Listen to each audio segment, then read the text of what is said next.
Merci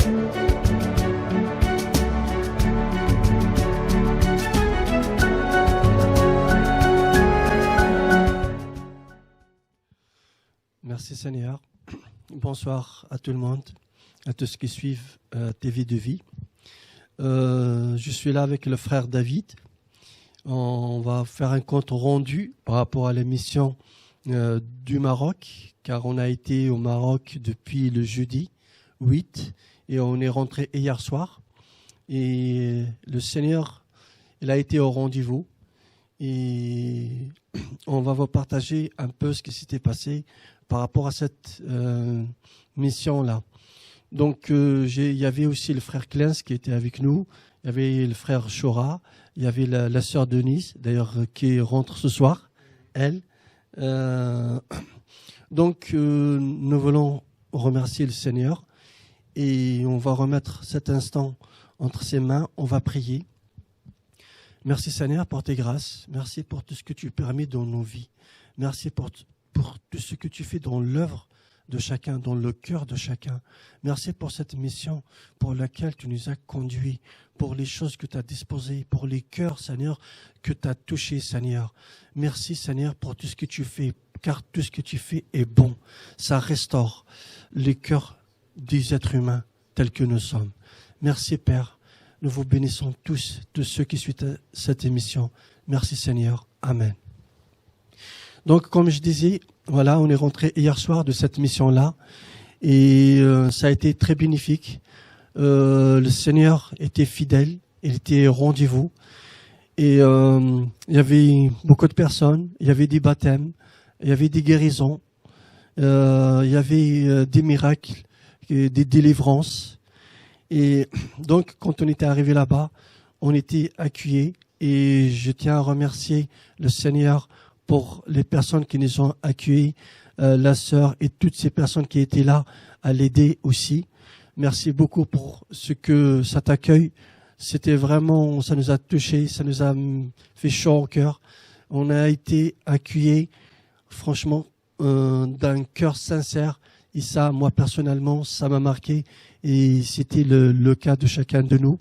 Que le Seigneur se souvienne de vous et qu'il vous garde et qu'il vous garde dans la persévérance de la parole, de la vérité. Donc, quand on était arrivé là-bas, il y avait des échos. Et justement, par rapport à ces échos, je vais demander au frère David, justement par rapport aux échanges qu'il y a eu avec les personnes qui nous ont accueillis, par rapport à d'autres personnes, à d'autres pasteurs.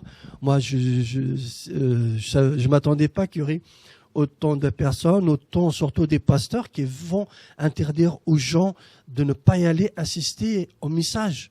Ça, moi, personnellement, ça m'a vraiment secoué, quoi. Comment interdire aux gens à aller à un programme, comment interdire aux gens de ne pas aller écouter la parole, en fait. Et ça, quand j'ai entendu ça de la part des frères qui nous ont accueillis, franchement, je me dis, mais à ce point-là, même à vouloir contrôler la vie des personnes, ne pas aller là, ne pas écouter telle personne, alors que la Bible nous dit que Christ, c'est pour la liberté qu'il nous a affranchis. Et c'est le Saint-Esprit qui nous met la conviction des enseignements et on remet aux prières. C'est de dire remettre aux prières, si le Seigneur vous met à cœur, d'y aller. Mais de dire ne pas y aller, dire du mal comme ça et interdire les gens, ça, moi, personnellement, ça m'a fait mal au cœur parce que je vois le contrôle de ces personnes-là sur les frères qui cherchent sincèrement le Seigneur, qui cherchent à découvrir la vérité. Parce que la vérité, c'est Dieu. Et c'est lui qui nous conduit, qui nous sort, parce que chacun de nous, Dieu l'a ramené de quelque part. Et donc, il y a des personnes, donc, moi, ce que j'ai compris, qui sont contre cette vérité, qui sont contre les personnes qui veulent chercher la vérité, en fait. Donc, c'est par rapport à ça, toi, le frère David, par rapport aux échanges que tu as eus avec ces personnes-là, qu'est-ce que tu as marqué, qu'est-ce que tu as remarqué qui c'était pas biblique, en fait. Toi, qu'est-ce que tu as constaté par rapport à l'attitude des personnes, des frères qui sont venus pour assister à ce programme? Oui, effectivement. Donc bonsoir déjà. Comme tu l'as bien dit, on a eu, donc c'était le premier jour, lorsqu'on est arrivé, Morad, comme tu le sais si bien. Il y a eu un temps de questions-réponses, et puis et dans les questions, déjà, effectivement, il y avait cet aspect de oui, mais comment ça se fait, les pasteurs, enfin, tout ce que tu viens d'énumérer. Et en discutant, effectivement, avec les frères et sœurs, on s'est aperçu que des personnes, des pasteurs notamment, interdisaient aux frères et sœurs de venir à ce programme. Ils leur ont dit de ne pas y aller du tout.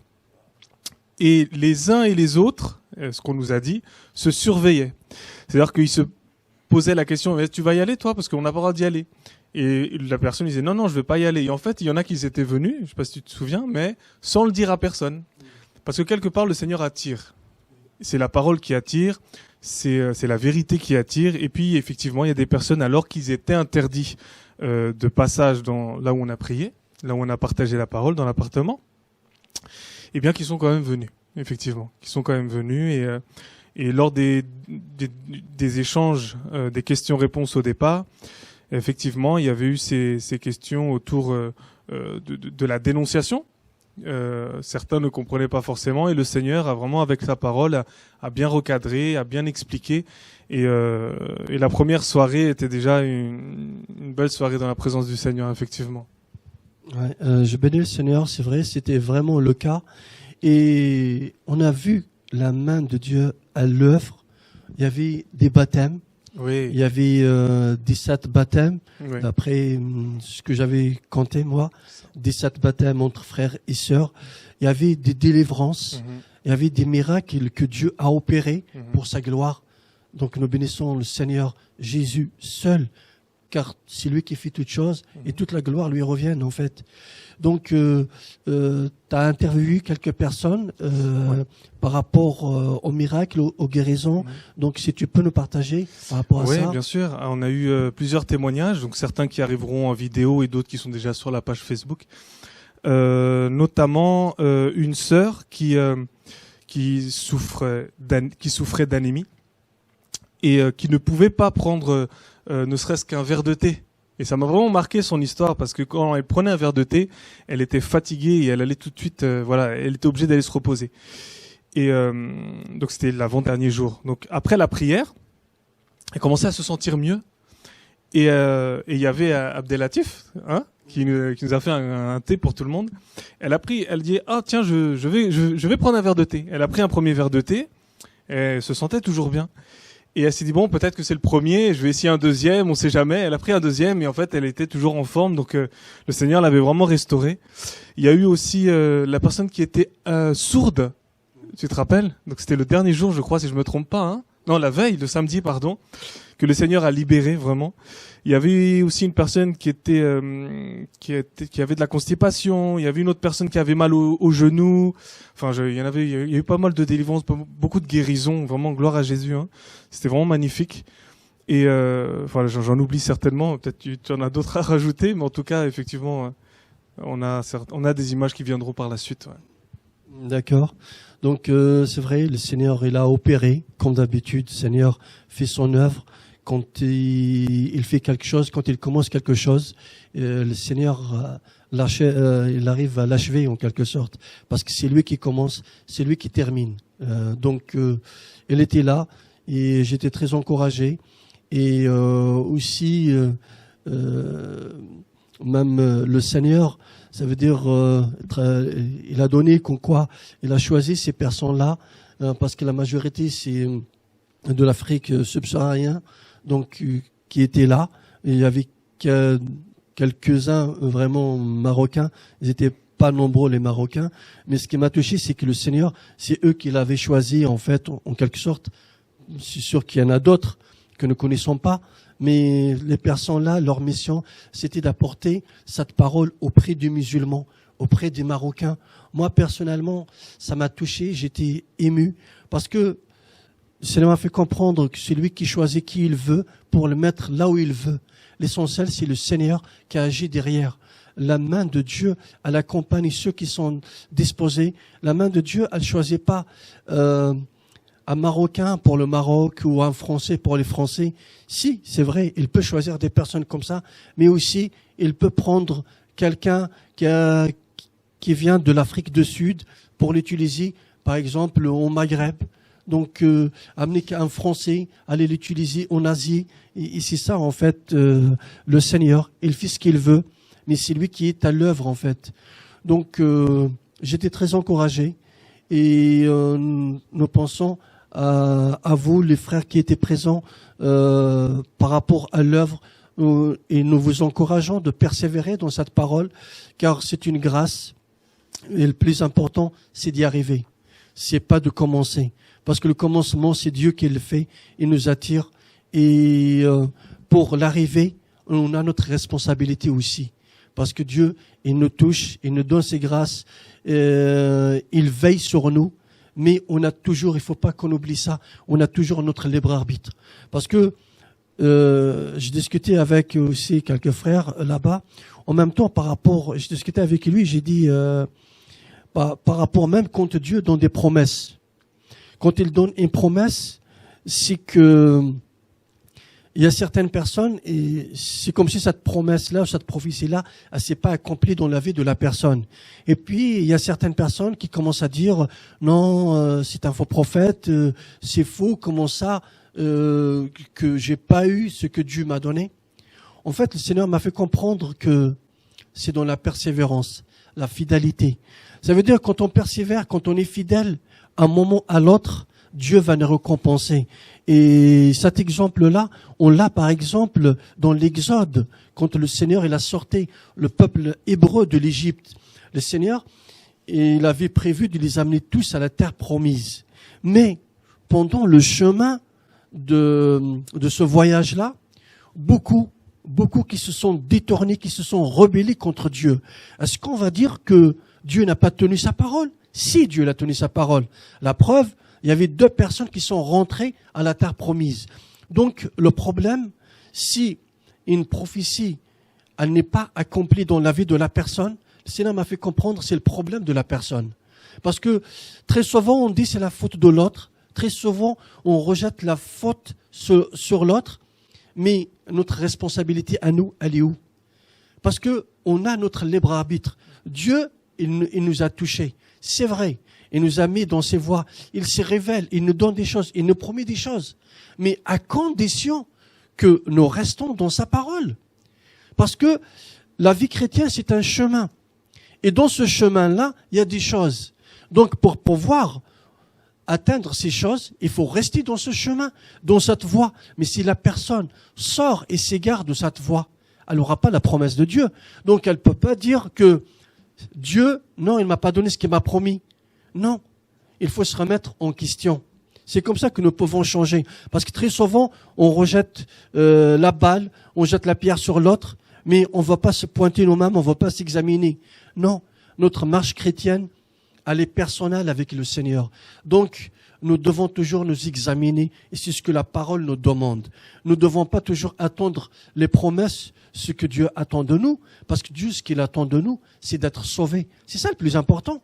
C'est obtenir des choses pendant le parcours. Oui, Dieu il nous donne des choses, mais le plus important, ce qu'il nous donne, c'est pour notre salut, c'est pas pour notre bien, notre confort charnel. Non, Dieu, il crucifie la chair.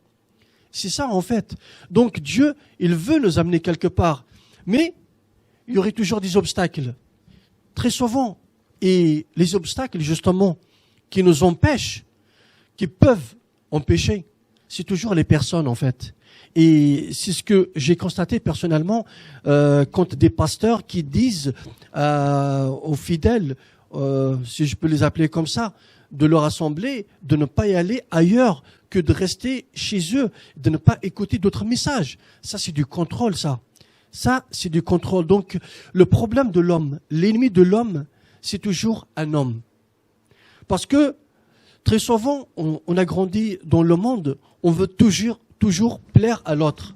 On tient beaucoup de l'autre, de ce que l'autre pense, de ce que l'autre va dire de moi. En fait, dans la marche chrétienne, c'est ça qui fait justement défaut pour beaucoup de gens. Parce que toujours, très souvent, la majorité des gens pensent qu'est-ce qu'il va dire l'autre, comment ils vont me voir, soit ma famille, soit les gens de mon pays, soit mes amis, soit mes collègues, soit mon mari ou ma femme. Il y a toujours quelqu'un, quand on fait des choses, à qui on pense. Mais justement, le Seigneur, il nous détache de ça. Il veut juste qu'on soit focalisé sur le Seigneur et qu'on aura le regard fixé sur le Seigneur. Et comme ça, ceux qui sont de Dieu, ils vont être d'accord avec le message et la vie qu'on mène. Mais ceux qui ne sont pas de Dieu, ils seront les premiers à nous lapider. Ils seront les premiers à être contre nous parce qu'ils ne sont pas de ce message. Donc ce message-là les dérange. Et le monde, si on regarde toujours les gens du monde, même quand ils vont faire des choses, ils ne font pas de eux-mêmes, mais ils veulent encore amener d'autres personnes avec eux. C'est ça, quand quelqu'un se rebelle, très souvent, il essaye d'amener une personne, 2, 3, au maximum qu'il peut, avec lui dans la rébellion. Et c'est ça le problème, parce que l'homme, il tient beaucoup de l'autre. Et le Seigneur, c'est ça qui travaille dans notre vie, et c'est ça qu'il casse, et c'est ça qu'il brise, en fait. D'ailleurs, nous allons prendre un passage pour parler de ça, pour l'attester. Si tu peux le lire, mon frère, Marc 2, à partir du premier verset. Ou sur l'écran, si tu veux, David. Alors je lis Marc 2 au premier verset. Quelques jours après, il revint à Capernaum, et on apprit qu'il était à la maison, et immédiatement il se rassembla un si grand nombre de personnes que l'espace même devant la porte ne pouvait plus les contenir. Il leur annonçait la parole.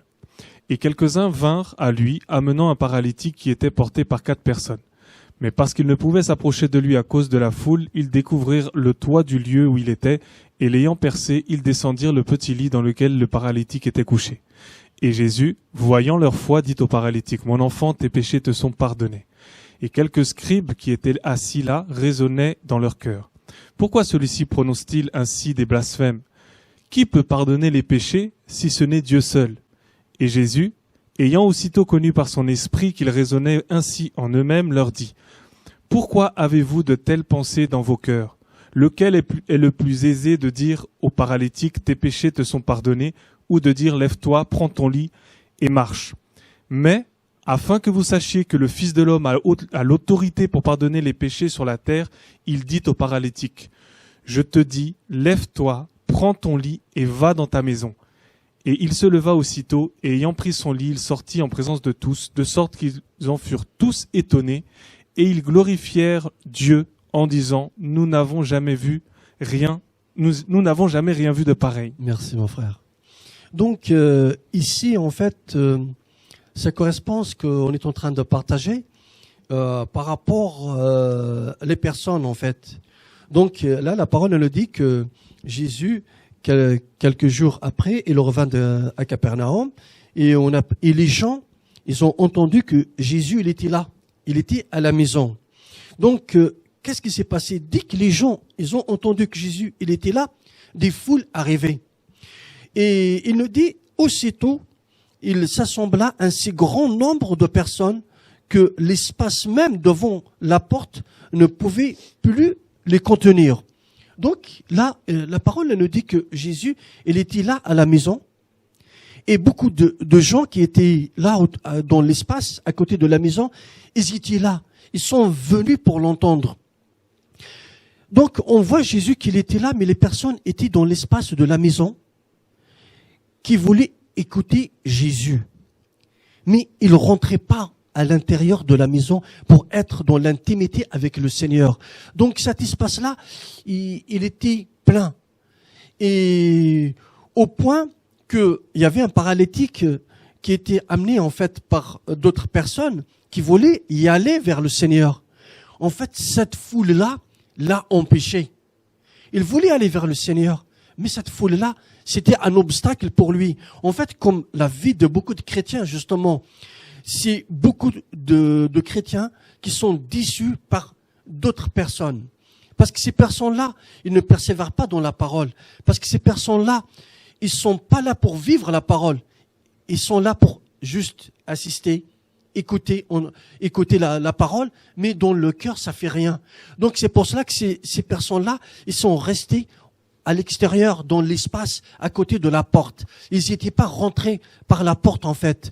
Donc, et celui qui cherchait le Seigneur, il volait de ça. Et la personne, au point tellement les gens les ont empêchés, mais il ne s'était pas arrêté sur les gens. Il avait tellement soif. Il voulait être guéri. Il voulait servir le Seigneur, si je peux le dire ça. Il voulait être guéri vraiment au point de passer par le toit de la maison et rentrer, être auprès du Seigneur afin de recevoir sa guérison. Et quelque chose qui m'a interpellé justement, on nous dit que cet homme-là, il avait un petit lit. C'est un petit lit sur lequel il couchait et pour se déplacer, donc c'est toujours des personnes qu'il faut qu'il le déplace parce que le pauvre il était malade. Donc en fait ce petit lit, ça peut être le problème de chacun de nous. Et ces personnes-là, ce sont peut-être les personnes sur lesquelles la personne peut appuyer sa foi chrétienne ou dans sa vie. C'est que, ça veut dire, sans ces personnes-là, la personne elle-même qui est malade, elle ne pouvait rien faire. Elle ne pouvait pas se déplacer. Donc, quelque part, elle dépend de ces personnes. Même si elle veut se déplacer, elle veut aller quelque part, il faut que ces personnes soient là pour lui apporter de l'aide. Mais moi, ce qui m'a interpellé, c'est que pour le Seigneur, la parole nous dit que c'est un petit lit. Pourtant, lui, il est couché dessus. C'est pour dire, en fait, ce petit lit, c'est les problèmes qu'on peut avoir. Pour nous, ils peuvent paraître qu'ils sont énormes, au point qu'il faut plusieurs personnes pour l'aider. Tu imagines, frère? Et pour le Seigneur, il dit non, c'est un petit lit. Donc, la vie de cette personne-là, de cet handicapé, on peut dire dépend de l'aide de ces personnes-là. Donc, c'est un peu comme ces personnes-là, par exemple, qui sont venues au programme, qui étaient sous le contrôle, si je peux dire, de ces pasteurs, qui veulent contrôler leur vie. Parce que pour eux, c'est eux qui les enseignent sur la parole, c'est eux qui veillent sur eux, alors qu'il n'y a que le Seigneur qui peut veiller sur nous.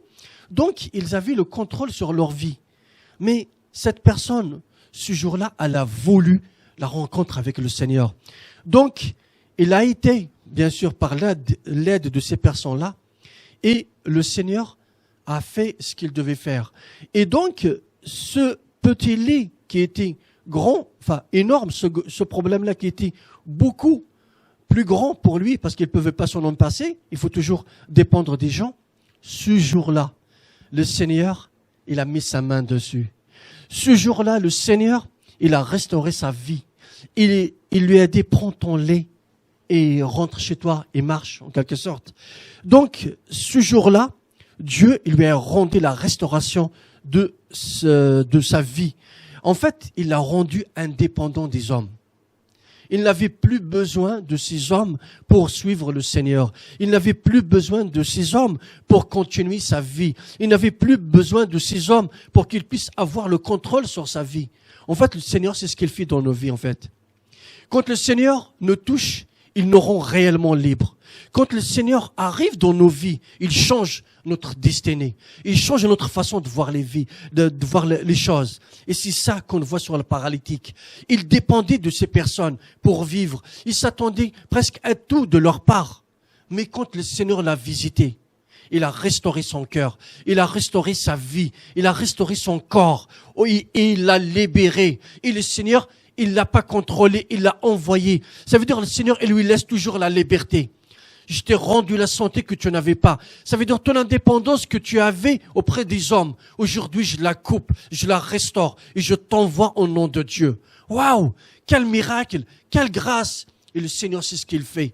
Il vient, il nous coupe des liens des hommes. Il nous coupe de ce que les gens peuvent dire de nous. Il nous coupe de ce que les gens peuvent penser sur nous. Parce que c'est pas ça ce qui nous intéresse. Ce qui nous intéresse, c'est le ciel. Ce qui nous intéresse, c'est d'être indépendant avec le Seigneur par sa grâce. Et c'est ça le plus important. Donc, le Seigneur, quand il nous a enseigné ça, mais c'est magnifique.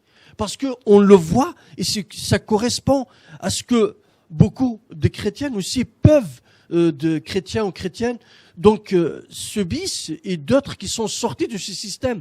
Des gens toujours qui vont essayer de vouloir les contrôler. Et là, le Seigneur, il casse tout. Il a restauré son âme. Et c'est ça les miracles de Jésus. Les miracles de Jésus, Moïse, il a fait des miracles spectaculaires, si on peut dire. Ouvrir la mer Rouge, voilà, des grenouilles, voilà. Mais le Seigneur, les miracles, Jésus, les miracles qu'il a opérés, c'est dans le corps, dans le cœur de la personne.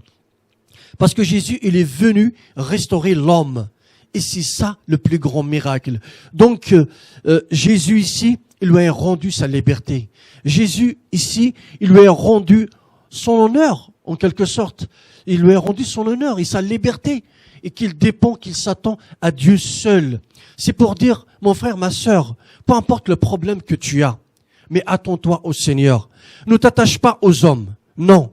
Mais cherche le Seigneur. Parce que celui-là, il a cherché le Seigneur. Les hommes, ils l'ont aidé. Mais il s'est basé sur le Seigneur. Le Seigneur aussi servait de ces hommes pour qu'ils l'amènent vers lui, afin qu'il puisse les restaurer. Et c'est ça, le Seigneur, ce qu'il attend de nous. Il nous rend libres. Il vient, il casse le contrôle, ce que les gens puissent faire dans nos vies. Et il nous renvoie. Et ça ne veut pas dire que toutes ces personnes-là, ils vont te laisser tranquille. Non, ils vont pas te laisser tranquille. Il y aurait toujours ces personnes-là pendant toute la marche chrétienne.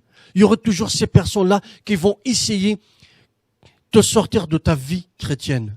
Non. L'ennemi, il utilise des personnes. Le blé et les vrais, c'est des personnes comme toi et moi. Mais qui est de Dieu, qui n'est pas de Dieu? Qui fait la volonté de Dieu, qui ne fait pas la volonté de Dieu? Jésus, la parole, elle nous dit, vous les reconnaîtrez à leurs fruits. Point. Les fruits. Donc, si tu vois quelqu'un qui t'encourage dans la vie chrétienne, qui t'encourage vers le Seigneur, va vers le Seigneur. Mais si tu vois quelqu'un qui veut te contrôler, avoir la méprise, en quelque sorte, la main sur toi, fuis ces personnes. Parce que Jésus, il nous a rendus libres. Il t'a rendu libre, comme il a rendu ce paralytique libre. Il a pas dit aux autres, écoutez, maintenant, prenez les livres, rentrez tous ensemble. Non. La rencontre avec le Seigneur, elle est personnelle. Et c'est ça, le Seigneur, il est magnifique. Il lui a rendu, en quelque sorte, il lui a donné ce qui lui manquait. Il lui a rendu la liberté. Il l'a restauré. Il l'a envoyé. Donc, quand il l'a envoyé, le but, c'est de continuer avec le Seigneur. Et c'est ça, en fait, parce que Dieu nous a touchés. Dieu nous a sortis de où nous étions, peu importe bouddhistes, musulmans, catholiques ou autres, ou dans le monde, tout simplement. Dieu, il t'a sorti de quelque part, comme ce paralytique. Il l'a enlevé sous joug. Il l'a sorti de son handicap. Il l'a envoyé. Il l'a restauré, il l'a envoyé. Mais n'oublie pas, il y a toujours ton libre arbitre. Il y a toujours le choix d'y aller vers la cité céleste, vers le paradis. Comme les enfants hébreux, quand ils sont sortis de l'Égypte, ils avaient toujours le choix. Donc, ils se sont rebellés, ils sont morts pendant ce chemin-là. Mais ceux qui ont tenu ferme, ils ont atteint l'objectif. Donc, c'est pour dire que peu importe ce que tu peux rencontrer dans ta vie, peu importe ce qu'il puisse se passer dans ta vie, mais sois focalisé sur le Seigneur. Ne t'attends pas aux hommes. Peu importe les problèmes que tu puisses avoir, peu importe dans les difficultés que tu vis, mais persévère. Persévère dans la vérité. Du moment que tu pêches pas, le Seigneur, il veut t'enseigner quelque chose. Parce que des fois, il y a des problèmes, mais quand même, je prie, pourquoi? Non, il faut jamais se plaindre. La parole, elle dit toute chose concourt au bien de ceux qui aiment Dieu. Donc, si tu aimes Dieu et par la grâce de Dieu, tu arrives à tenir ferme dans la marche chrétienne, ça veut dire c'est pour ton bien, c'est pour te garder toujours, c'est pour te rendre encore plus fort et plus mûr dans la marche chrétienne.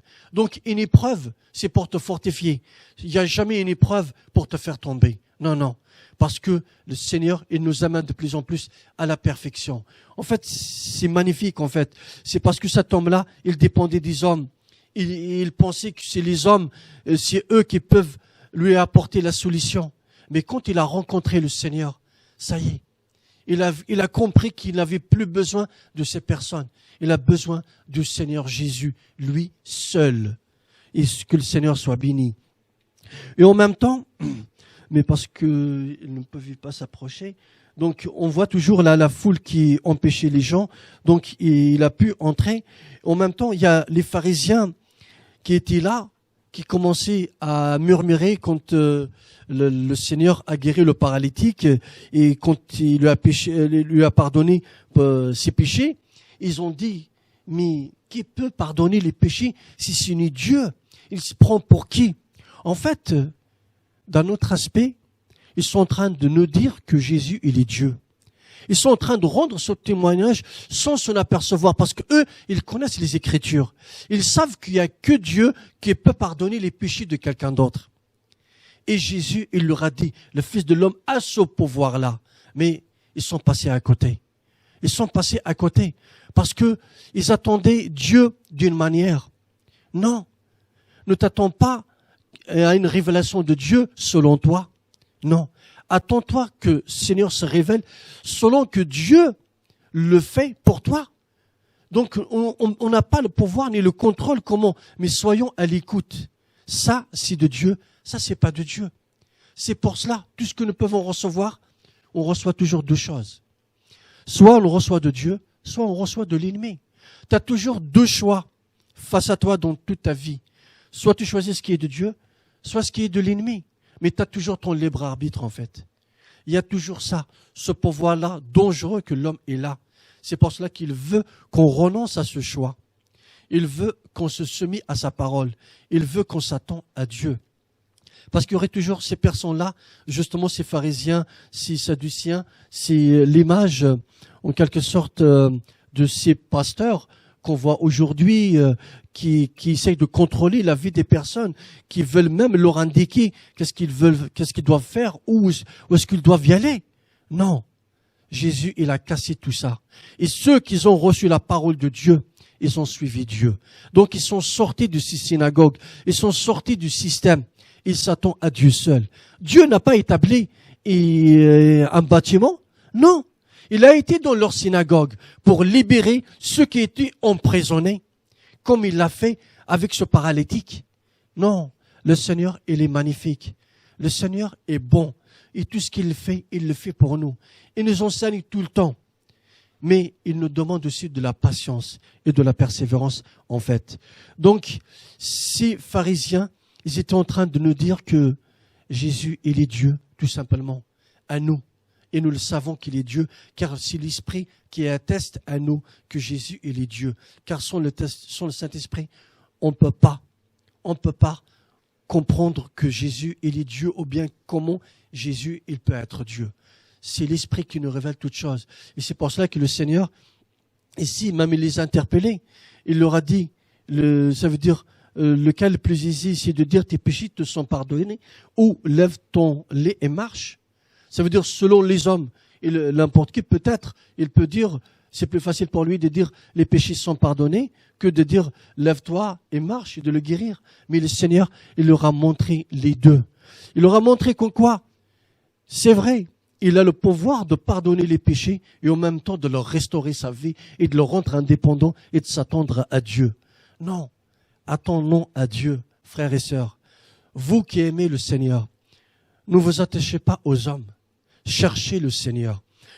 Même quand vous parlez avec quelqu'un, quand vous écoutez un enseignement, l'Esprit qui est en vous, il atteste. Non, ça c'est de Dieu.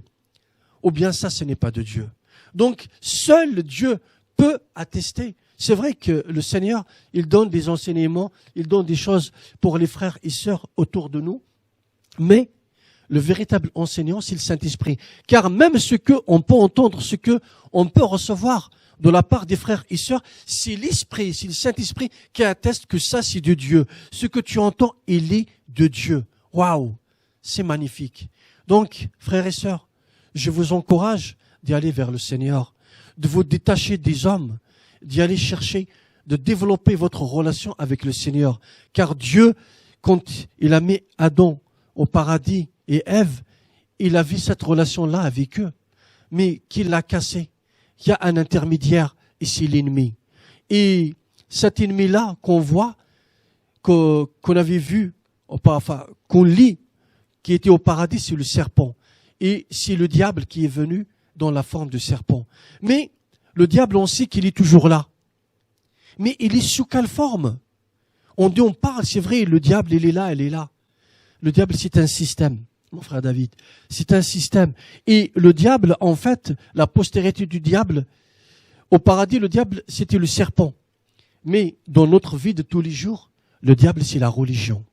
Parce que l'homme au paradis, qui est venu entre Dieu et l'homme, c'était le serpent. Mais dans notre vie de tous les jours, qui est venu entre l'homme et Dieu, c'est la religion. C'est pour cela, moi personnellement, toute ma vie, on m'a enseigné que celui qui veut y aller vers Dieu, il rentre dans une religion, en l'occurrence l'islam, dans lequel j'étais. J'ai compris que non, ce n'est pas une religion qui sauve, aucune religion, parce que toutes les religions, il y a un intermédiaire. Mais la véritable relation, c'est celle-là qui sauve. C'est celle-là qui sauve. La relation, c'est celle qui sauve. Et dans une relation, c'est donnant. C'est pas un sens unique. Hein. Une relation, elle n'est pas un sens unique. C'est pas une relation, sinon. Comme quelqu'un qui va prendre une statue, il va prier la statue. Lui, il prie, et la statue, elle lui répond pas. Pourtant, on lui demande des choses. Il croit qu'il a été exaucé par cette statue. Et il va revenir encore prier cette statue. Et d'autres, il va te dire, Dieu, il est au ciel, mais il n'a pas cette relation avec lui. Il prie, et puis voilà, il croit qu'il est exaucé, qu'il est dans le véritable Dieu. Quand on est dans le véritable Dieu, c'est qu'on a cette relation avec Dieu. Parce qu'Adam, quand il était au paradis, il avait cette relation avec Dieu. Il parlait, Dieu lui répondait, voilà. Et les prophètes qui sont venus nous apporter la parole, eux aussi, ils avaient cette relation avec Dieu. Donc, Dieu leur parlait, et eux, ils entendaient, ils reçoivent des songes, des messages, Dieu leur parlait, ils entendent la voix. Donc, celui qui est dans la volonté de Dieu, il a cette relation avec Dieu. Et celui qui est dans un sens unique, il prie, mais il n'a pas la voix de Dieu, il n'a pas de retour, Dieu lui parle pas, Dieu lui donne pas des songes, des choses, c'est qu'il n'est pas dans cette relation. Donc, je vous encourage, frères et sœurs, à développer la relation avec le Seigneur Jésus seul. Si le seul, oui, il peut permettre de la communion fraternelle, c'est vrai, et c'est biblique. Mais laissez Dieu conduire chacun de nous. Et c'est lui qui nous conduit. Un moment, il peut nous mettre un moment ensemble, il peut me mettre un moment avec le frère David. À un moment donné, le frère David, il va continuer sa marche. Moi, je vais continuer ma marche. Ça ne veut pas dire qu'on est dans le péché ou non. On est un corps, parce que Dieu, il attend, chacun, il a sa mission sur cette terre. Donc, chacun a sa mission. C'est comme dans la vie de tous les jours, ça nous arrive de rencontrer des personnes. À un moment donné, on n'est plus, lui, il a changé de chemin, ou nous, on a changé, donc on n'a plus de contact. Mais nous, le corps de Christ, le contact, on l'a en esprit. Parce que nous travaillons tous pour l'œuvre du Seigneur. Et c'est ça, en fait. Donc, ne sois pas découragé si à un moment, Dieu t'isole parce qu'il veut t'enseigner des choses. Ou Dieu te met avec quelqu'un d'autre, par exemple, pour prier un temps. Mais le plus important, justement, il ne veut pas qu'on s'attache à ces personnes parce qu'on risque d'être déçus les uns par les autres. On a tous des défauts. Et c'est ces défauts que Dieu travaille en nous. Donc, la véritable relation qu'il faut avoir, qu'il faut développer, c'est avec le Seigneur Jésus seul. Merci Seigneur. Je ne sais pas si tu as mon frère David quelque chose à ajouter. Merci, d'accord. Donc, on vous dit merci. Et merci aussi aux frères et sœurs qui sont au Maroc. Que le Seigneur se souvienne de vous. Et nous vous encourageons de continuer de persévérer. Et j'encourage tout chrétien dans le monde entier, parce que nous sommes le corps de Christ et nous sommes tous concernés par les uns des autres. Mais développons notre relation avec le Seigneur et c'est comme ça que nous pouvons développer notre communion fraternelle. Parce que c'est le Seigneur qui est au centre et c'est lui qui atteste pour chacun de nous ce qui est de lui. Et c'est lui qui nous garde de l'ennemi. Soyez bénis et à la prochaine. Au revoir.